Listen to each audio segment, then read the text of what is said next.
Hi, I'm Leah Lax, and this is my book, Not From Here, The Song of America. Let's start with the story behind the book. I left Hasidic life after 30 years among them and returned to secular society. I was like an immigrant in my own country, and the world had really changed. I began to write.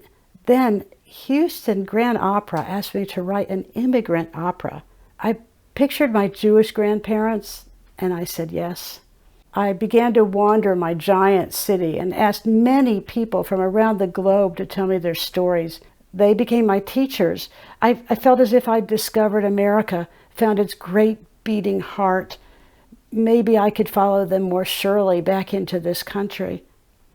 Not From Here presents 7 amazing new Americans from around the world telling their own stories of upheaval, migration, and arrival, and it's all woven with my parallel discoveries as a Jew. You'll read how I uncover my family's own long hidden journey, and always there's music in the background. Everyone had never told their stories before. They wanted to put their stories behind them and bury what they'd suffered. As they spoke, old joys and traumas seemed to bloom before them, and I made sure they bloom on the page for you. It was the men who tended to cry. I found the American dream, and it spoke with an accent. Maybe it always has.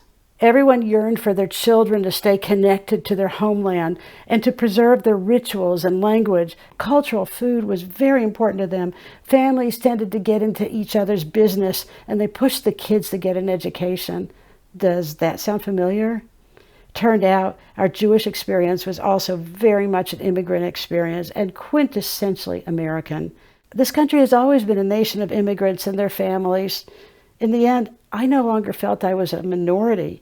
And you will never think of Jewish American life in quite the same way again.